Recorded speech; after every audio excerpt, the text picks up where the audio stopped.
Hello, my name is Jenyo Shurza. Today we are talking about an elementary step in software development, refactoring.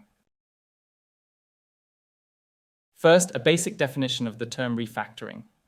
Martin Fowler has established two definitions in his book, Refactoring, Improving the Design of Existing Code, one for the noun and one for the verb.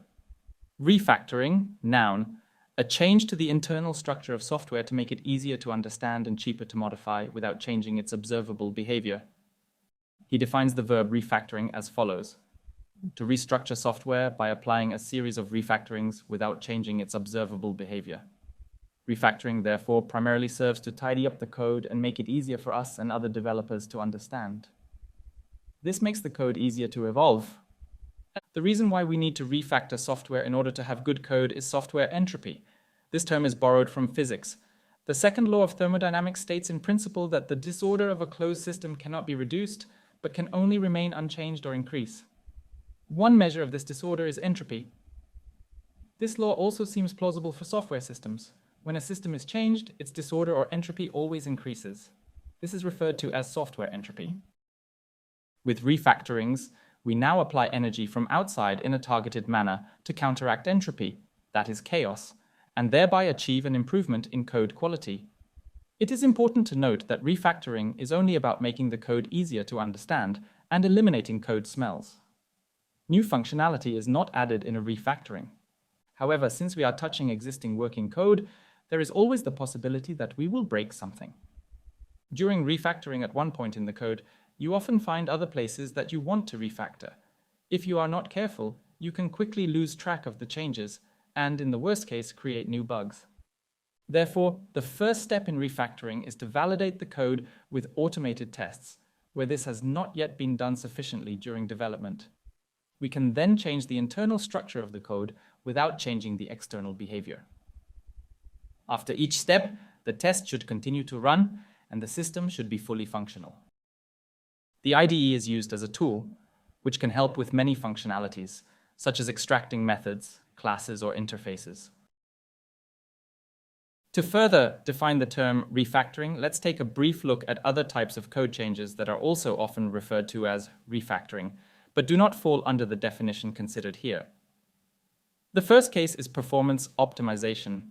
Here too, you only change the internal structure of the code without changing the observable behavior. However, performance optimization often makes the code more difficult to understand and therefore more difficult to change in the future. The intention and the result therefore differ from refactoring. General restructuring of software is also often referred to as refactoring. This may involve fundamental architectural changes to the software, for example, or changes that affect the interfaces of the individual software components. This not only changes the internal structure, but also the observable behavior. It is also no longer refactoring if the software is not executable for a long period of time, that is, days or weeks. Refactoring is a special technique based on small changes. This means that the system is never down for more than a few minutes. But where do you start with refactoring? Metrics can provide a good indication. As the aim of refactorings is to improve comprehensibility and maintainability, the criteria for clean code can generally be consulted here. It is therefore a good idea to refactor classes that have many private methods or several responsibilities. Functions and methods with many parameters or Boolean parameters are ideal. The nesting depth of branches and loops is also an indicator of a good refactoring option. Switch statements can be an indication of a poorly chosen abstraction in the code. Attention should also be paid to meaningful names for classes, methods, and variables. The result of refactoring is a code base that is easier to understand. Refactoring thus helps to detect and avoid bugs, and a high development speed can be maintained for longer. Best practices for refactorings are: apply the Boy Scout rule, that is, always leave the code in better shape than you found it. Proceed in small, manageable steps. Otherwise, there is a risk that the refactoring will have undesirable side effects and introduce bugs into the system. Pay attention to metrics that indicate code smells. There are various types of refactorings that differ in scope. The first is refactoring for better understanding. This is carried out when the code is read and only takes a few seconds or minutes. When I read code, I ask myself what it is supposed to do. Is it clear, or can it be made more expressive? Changes here are, for example, renaming of functions and variable names, or the extraction of functions for a better overview. The planned refactorings are somewhat larger. These take between minutes and hours and are carried out before the introduction of new features.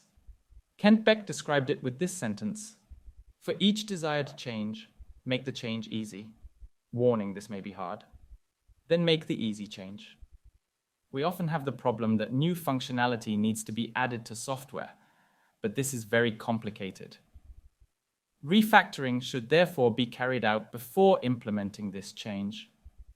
To do this, we should ask ourselves what the code should look like, so that the desired change is easy to implement. The software will then be adapted accordingly during refactoring. This can be very difficult and take several hours. However, the desired change can then be implemented very easily in the software. It is also important to proceed iteratively, in small steps, to ensure that the software continues to function as it did before the refactoring. Finally, there are long-term refactorings. These take days to weeks and are used, for example, when replacing libraries. These refactorings should also be carried out in small steps so that the software can continue to run in the meantime. Every time you come into contact with affected code, this small area is refactored. Techniques such as branch by abstraction can help to implement the changes gradually. In this video, I presented to you various best practices for refactoring. Until next time.